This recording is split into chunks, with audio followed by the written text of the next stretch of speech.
What if I told you that the Holy Grail you know from movies and books is almost completely wrong? That the cup that held Christ's blood was never the main focus of the ancient legends, that King Arthur never sought it, and that the knights who did search for it were looking for something far more profound than a physical object. Today we're going to uncover the real story of the Holy Grail, separating centuries of Hollywood distortion from the original medieval texts that reveal a spiritual journey unlike anything you've been told. Welcome to a deep dive into one of history's most enduring mythological artifacts, where we'll explore how the Grail transformed from a mystical stone to a Christian relic and why this matters for understanding our own spiritual quests. Today, for over 800 years, the Holy Grail has captivated the Western imagination, inspiring countless books, films, and scholarly debates. But beneath the surface of Dan Brown's thrillers and Monty Python comedies lies a far richer, more complex narrative that reveals as much about medieval spirituality as it does about our modern search for meaning. In this video, we'll journey through the labyrinth of Grail literature, from its obscure Celtic origins to its crystallization in Arthurian legend, examining the three key figures who shaped our understanding: Galahad, Percival, and the mysterious Fisher King.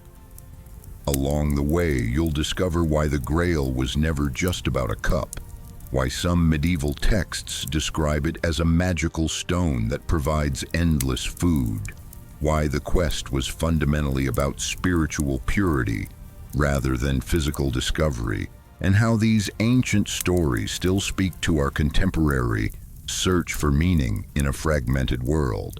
By the end of this video, you'll understand not just the historical evolution of the Grail myth, but why it continues to resonate so powerfully across centuries.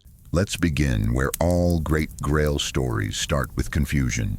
The term Holy Grail itself is a complete misnomer. In the original medieval texts, there was no Holy Grail.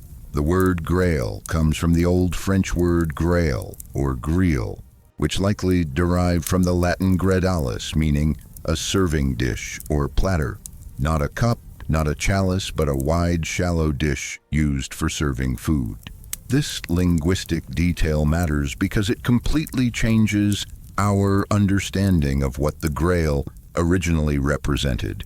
In the earliest known Grail story, written by Chrétien de Troyes around 1190, called Percival, or the story of the Grail, the object is described as a grille, a broad dish, not a narrow cup. Later in the 13th century, when the legend was Christianized, the grille was reinterpreted as San Grail, or Holy Grail, through a clever pun that transformed the meaning entirely. This wasn't just a translation error, it was a deliberate theological reframing that shifted the Grail from a symbol of abundance to a relic of Christian salvation. Now consider this startling fact. The Holy Grail, as we know it, doesn't even appear in the earliest Arthurian legends. King Arthur himself wasn't originally connected to the Grail quest.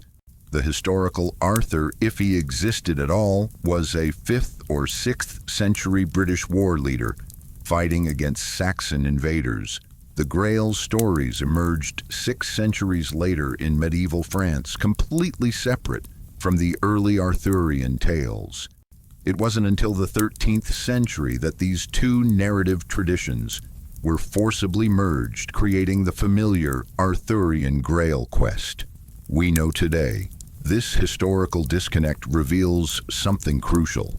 The Grail legend wasn't about history at all. It was a spiritual allegory wrapped in adventure fiction, designed to convey profound mystical truths to medieval audiences who couldn't access religious texts directly.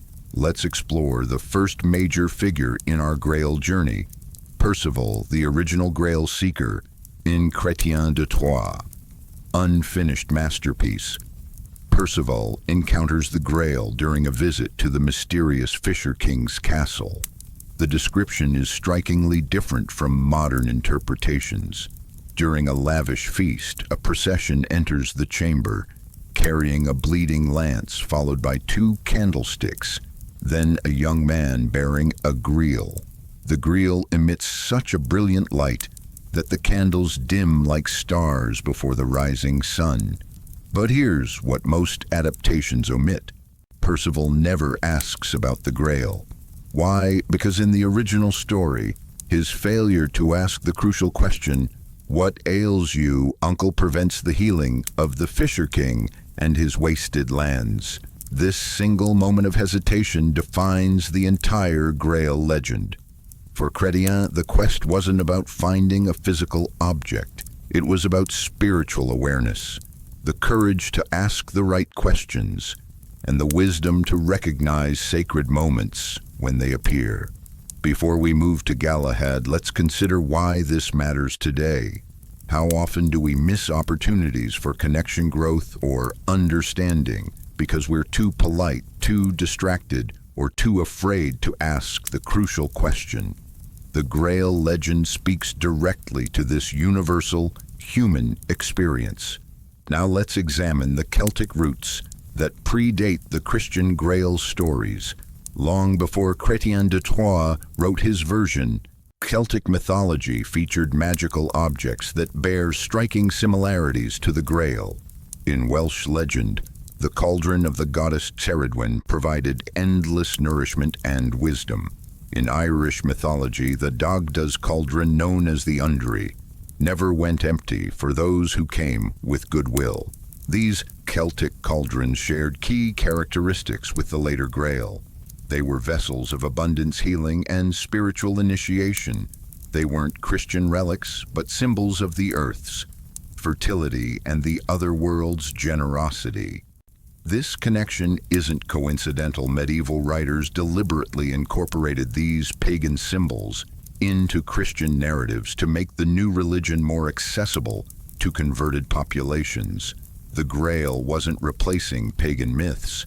It was absorbing them, transforming ancient symbols into vehicles for Christian mysticism.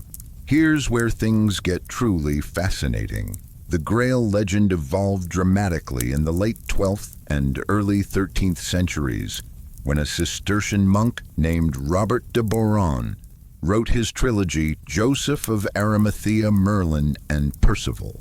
In this version, the Grail becomes explicitly Christian. Robert identifies it as the cup used at the Last Supper, later used by Joseph of Arimathea to collect Christ's blood. This theological reframing served a specific purpose. The Cistercian order was deeply invested in promoting Eucharistic devotion and the real presence of Christ in the sacrament. By transforming the Grail from a magical dish into Christ's literal chalice, the Church could claim ownership of the legend, turning a potentially dangerous mystical symbol into an instrument of orthodox doctrine.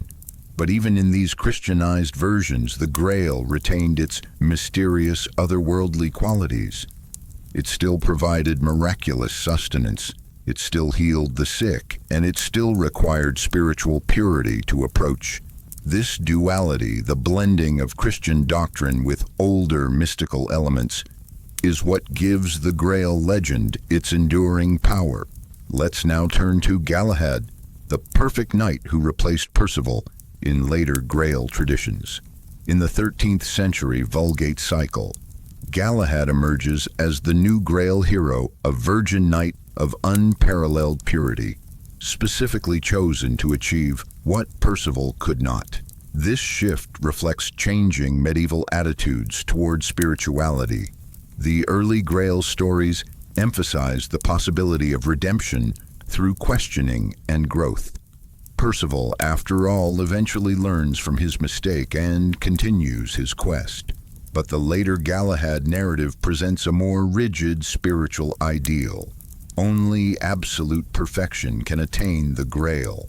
This theological shift mirrored the Church's increasing emphasis on clerical purity and the growing suspicion of lay spirituality during the High Middle Ages. What's remarkable is how these changing interpretations reveal the medieval church struggle to control mystical experiences that threatened institutional authority. The Grail legend became a battleground for competing visions of how humans connect with the divine. Consider this surprising detail. The Fisher King, the guardian of the Grail, suffers from a mysterious wound that won't heal. In most modern adaptations, this is portrayed as a physical injury to the groin, symbolizing impotence. But in the original texts, the wound is never specified as genital. The Old French simply says he is wounded and suffers greatly.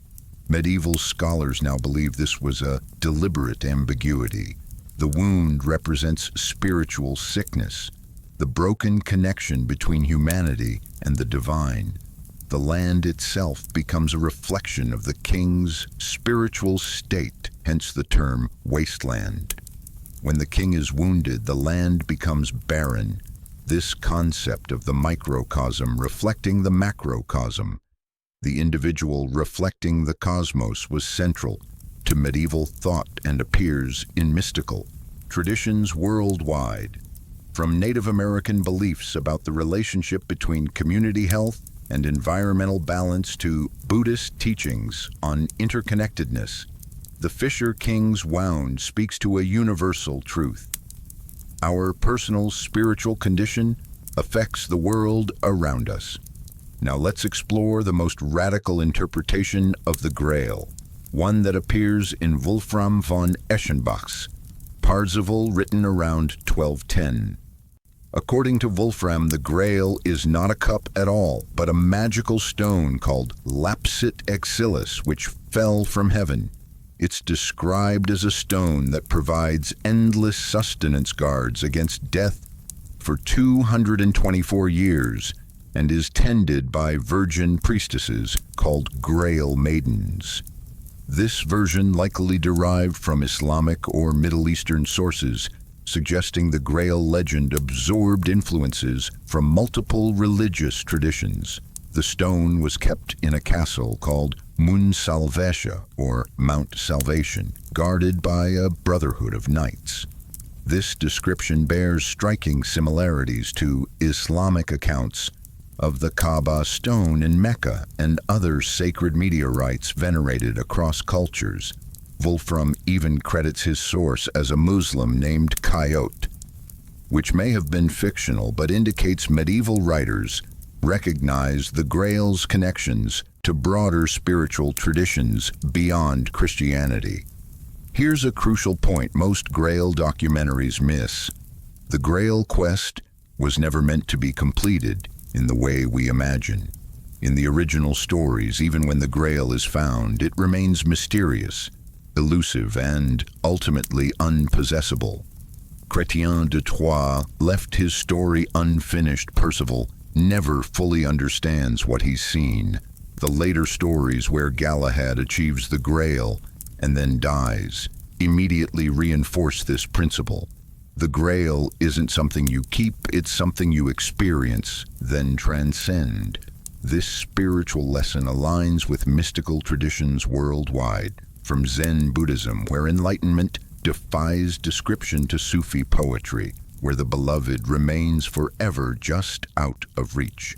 The moment you think you've captured the divine, you've missed it entirely. The Grail legend's wisdom lies in this paradox. The quest matters more than the destination. Let's examine how the Grail legend functioned in medieval society. Beyond its spiritual significance, the Grail story served practical social purposes. In an era when most people couldn't read, the Church used these narratives to convey complex theological concepts. Through engaging stories, the Grail became a teaching tool about Eucharistic theology, about the importance of compassion, about the connection between personal morality and community health.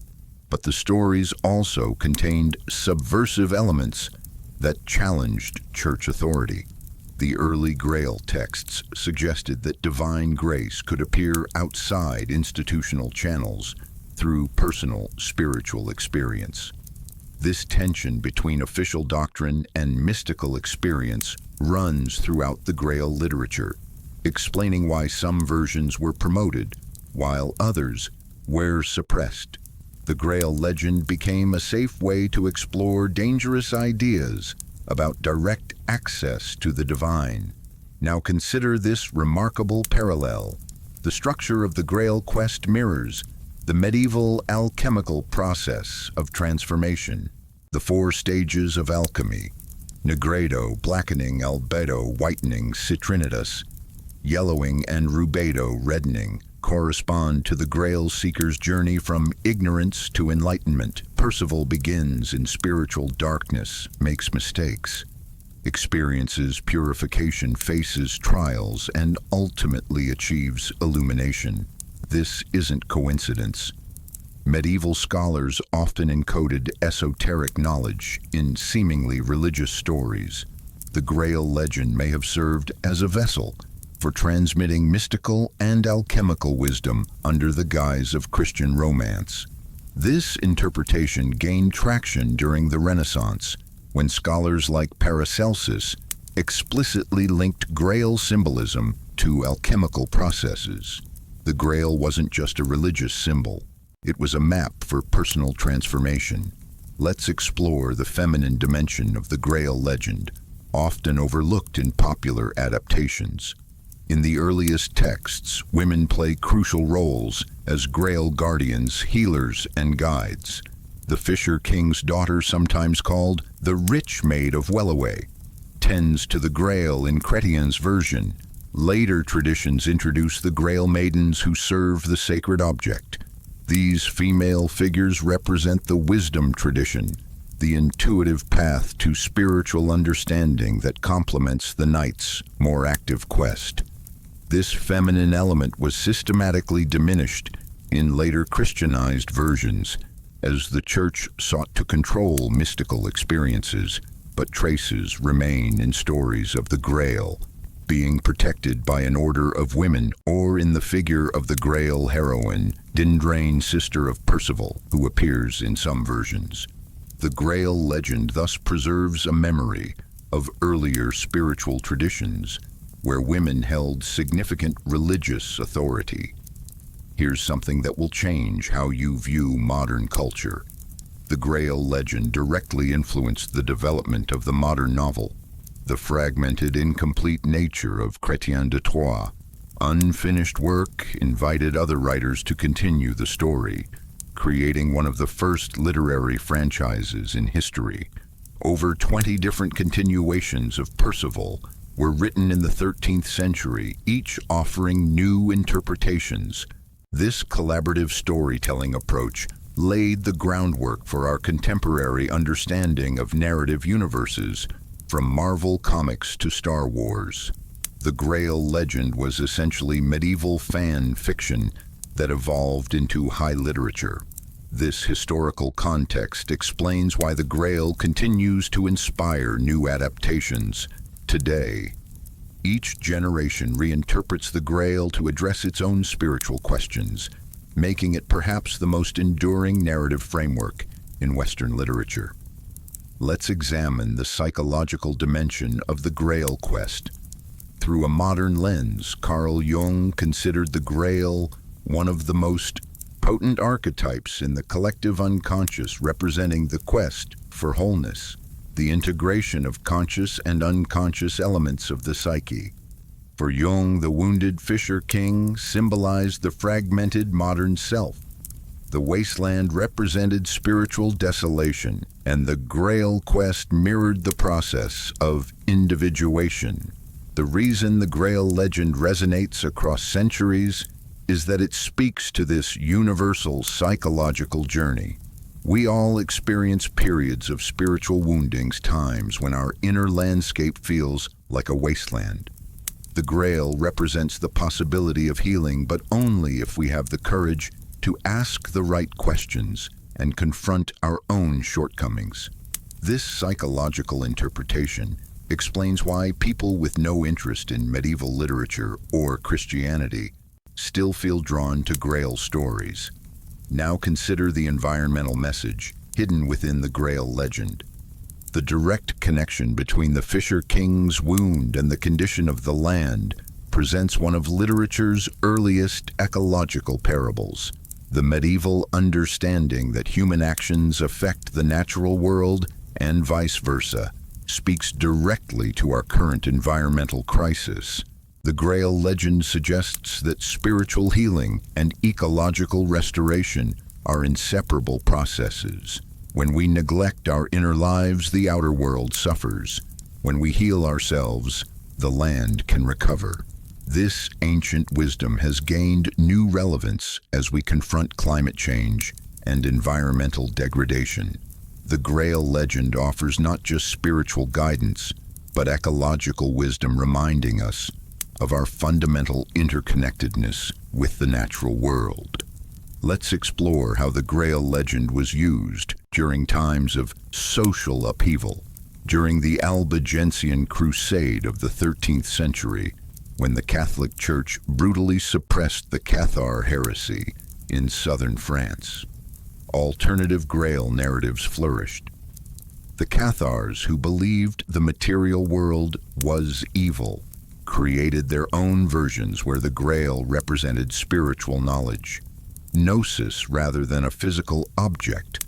This underground tradition influenced later Grail literature, suggesting that the legend served as a vessel for forbidden spiritual ideas. Even in times of religious oppression, the Grail story could be adapted to express alternative visions of the divine. This pattern repeats throughout history. During the Reformation, Protestant writers reinterpreted the Grail to challenge Catholic authority. During the Romantic period, writers used it to critique industrialization. Each era finds in the Grail what it needs most, a mirror reflecting contemporary spiritual longings. Here's a revelation that challenges everything you thought you knew about the Grail quest. In the original Welsh tales that influenced the Arthurian legends, the Grail equivalent wasn't sought at all. It was bestowed as a gift in stories like Peredur, son of a frog, part of the Mabinogion collection. The hero doesn't embark on an active quest, but undergoes a series of tests that prepare him to receive the magical platter. This passive reception model represents an older mystical tradition where enlightenment comes not through striving but through surrender and preparation. The shift to an active quest narrative in later French versions reflects the growing medieval emphasis on individual agency and merit. This historical shift reveals two fundamentally different approaches to spirituality: the Eastern model of receptive grace versus the Western model of active pursuit. Understanding this distinction helps explain why some people connect more with contemplative traditions, while others resonate with active spiritual practices. Let's examine the military dimension of the Grail legend, often overlooked in popular culture. The Knights of the Round Table who quest for the Grail were modeled on contemporary military orders like the Templars. The Grail Castle Montsalvat was described with architectural features resembling Crusader fortresses. This connection isn't accidental. The Grail legend emerged during the height of the Crusades, serving as spiritual justification for holy war, while simultaneously offering a more peaceful alternative to violence. In the Grail stories, the true knights prove themselves not through battle, but through spiritual purity, compassion, and wisdom. This subtle critique of militarism appears throughout the literature, with many knights failing the Grail quest because of their violent tendencies. The Grail legend thus functioned as both support for and critique of the crusading movement, reflecting the complex medieval attitude toward holy war. Now consider this modern application. The structure of the Grail quest provides a powerful framework for personal development. The initial call to adventure represents recognizing a spiritual void. The journey through dangerous lands mirrors facing personal challenges. The failure to ask the right question symbolizes missed opportunities for growth. The eventual success comes not through force, but through humility and insight. This isn't just ancient mythology, it's a roadmap for modern transformation.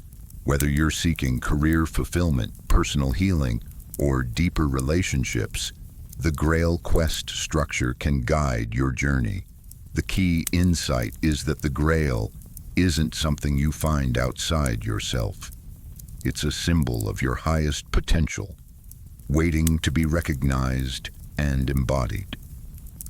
Let's explore the musical dimension of the Grail legend, often forgotten today. Medieval Grail poetry was meant to be performed with musical accompaniment. The rhythm structure and repetition patterns suggest these stories were sung, not just recited. Music played a crucial role in the Grail ceremonies described in the texts, with processions accompanied by singing and instrumental music. This musical element connects the Grail to older shamanic traditions, where sound vibrations facilitate spiritual journeys.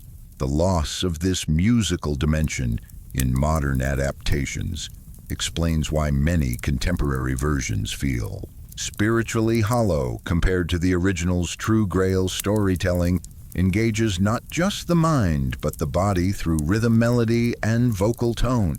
This understanding has practical implications for how we share spiritual stories today, incorporating music, movement, and multi-sensory elements to create more transformative experiences. Here's a perspective that bridges ancient wisdom and modern science. The Grail legend's emphasis on interconnectedness anticipates contemporary understandings of quantum physics and ecology. Just as the Fisher King's wound affects the entire land, quantum theory shows us that everything is connected at a fundamental level. The Grail represents the underlying unity behind apparent diversity, a concept now supported by scientific evidence. The mystical insight of the Grail writers that personal healing leads to planetary healing aligns with modern research on how individual consciousness affects collective reality. This convergence of ancient wisdom and modern science suggests the Grail legend wasn't just poetic metaphor, but intuitive insight into the nature of reality. Let's examine how the Grail legend influenced the development of Western literature beyond Arthurian romance. The structure of the incomplete quest, the mysterious object, the flawed hero all appear in works from Dante's Divine Comedy to T.S. Eliot's The Waste Land.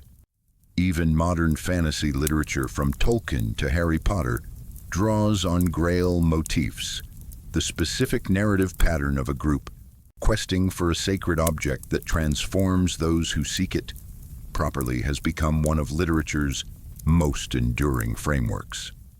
Understanding this lineage helps us see how spiritual questions shape cultural production across centuries. The Grail legend didn't just tell stories, it created the very structure through which we continue to explore meaning today. Now consider the business world application of Grail wisdom. Many corporate leaders today face their own wastelands: declining engagement, stagnant innovation, broken cultures. The Grail legend teaches that true leadership requires more than strategic skill. It demands spiritual awareness, the ability to ask the right questions, and the courage to confront uncomfortable truths. Just as Percival failed by not asking what ails you, modern leaders often miss crucial insights by avoiding difficult conversations. The Grail represents authentic purpose, the deeper meaning that drives sustainable success rather than short-term profits. Organizations that operate without this guiding purpose become modern wastelands, while those aligned with their true Grail experience renewal and abundance. Let's explore the educational implications of the Grail legend. In an era of standardized testing and rote learning, the Grail quest offers a different model of education. One where knowledge isn't transmitted, but discovered through experience, where teachers guide rather than dictate, where mistakes are essential to growth. The medieval Grail stories were essentially teaching tools disguised as entertainment, presenting complex spiritual concepts through engaging narratives. This approach anticipated modern educational theory about experiential learning and the importance of narrative in knowledge retention. Today's educators could learn from the Grail writers, understanding that true learning happens not through passive reception, but through active questing and personal discovery. Here's the ultimate twist. The Holy Grail never existed as a physical object, and that's precisely the point. The medieval writers weren't trying to document a historical artifact. They were creating a spiritual technology, a narrative tool designed to facilitate transformation. The Grail works not because it's real, but because believing in its reality changes how we live. The moment we stop searching for a physical cup and recognize the Grail as a symbol of our highest potential, the quest begins to transform us. This realization bridges the gap between ancient mysticism and modern psychology, showing how stories can serve as vehicles for genuine spiritual growth, regardless of their historical accuracy. Let's consider the global perspective on the Grail legend. While we've focused on Western interpretations, similar motifs appear worldwide. The Hindu kumbha or sacred pitcher, the Buddhist bowl of inexhaustible nectar, the Shinto mirror of truth all represent the same fundamental concept, a vessel containing spiritual essence that transforms those who approach it correctly. This cross-cultural resonance suggests the Grail taps into a universal human need for meaning, a shared spiritual longing that transcends religious boundaries. The specific form changes, but the underlying quest remains constant across time and culture. Recognizing this helps us see the Grail not as a Christian relic, but as a global symbol of humanity's spiritual journey. Now let's examine the digital age interpretation of the Grail quest. In our world of information overload, constant distraction, and superficial connection, the Grail legend speaks directly to our contemporary spiritual crisis. We're surrounded by endless content, but starved for meaning. We click through infinite feeds, but rarely find genuine connection. The modern wasteland isn't a barren landscape, but a cluttered digital space where attention is fragmented and authentic community feels scarce. The Grail quest in this context becomes the search for focused attention, meaningful connection, and digital wisdom. The knight's armor transforms into digital literacy. The lance becomes discernment. The Grail itself represents the ability to find truth amidst noise. This reinterpretation shows how the ancient legend continues to evolve, speaking to each generation's specific challenges. Let's explore the neuroscience behind why the Grail legend resonates so powerfully. Modern brain imaging studies show that narrative engagement activates multiple brain regions, including those involved in empathy, problem-solving, and sensory processing. The Grail quest's structure, with its clear goal obstacles and transformations, perfectly aligns with how our brains process meaningful information. The moments of failure followed by redemption trigger dopamine responses that reinforce learning. The Grail legend essentially functions as cognitive training, preparing the mind for spiritual insight through carefully structured narrative experiences. This scientific perspective explains why these stories have survived for centuries. They're literally wired into how our brains make meaning. Here's the practical takeaway you can apply today. The Grail quest begins not with a dramatic departure, but with a simple question. What is my Grail? What in my life represents that which nourishes, heals, and gives meaning? When Percival failed to ask what ails you, he missed the opportunity for healing. The same applies to us today. We walk past opportunities for connection, growth, and understanding because we're too distracted to ask the crucial questions. Start by identifying your personal Grail, not as a distant goal, but as the next right step on your journey. Ask yourself, what question am I avoiding that could transform my situation? Like the knights of old, your quest begins with the courage to inquire, not with the strength to conquer. The Holy Grail isn't a cup, it's a call. It's not a relic to be found, but a reality to be lived. Every time we choose compassion over judgment, understanding over certainty, connection over isolation, we participate in the Grail quest. The medieval writers understood what we often forget, that the divine appears not in spectacular miracles, but in ordinary moments demanding our attention. The bleeding lance, the candlesticks, the mysterious platter all appeared during a routine feast. Percival's mistake wasn't ignorance, it was inattention. This is the Grail legend's most enduring lesson. The sacred is always present, waiting for us to ask the right question, to recognize its presence, to allow it to transform us. The quest continues not through distant adventures, but through daily choices to see the holy in the ordinary, to seek truth in the mundane, to recognize that the Grail has been with us all along, waiting for us to notice. If this exploration of the Grail's deeper meaning resonated with you, please subscribe for more deep dives into mythology and its modern applications. Your engagement helps us continue uncovering these timeless stories. Share in the comments. What aspect of the Grail legend speaks most to your current journey? Is it the quest for healing, the search for purpose, or the challenge of asking the right questions? And if you know someone who's navigating their own wasteland, share this video as an invitation to begin their Grail quest. Thank you for joining this exploration of one of humanity's most enduring spiritual symbols. Remember, the real Grail isn't something you find outside yourself. It's the journey of becoming who you were always meant to be.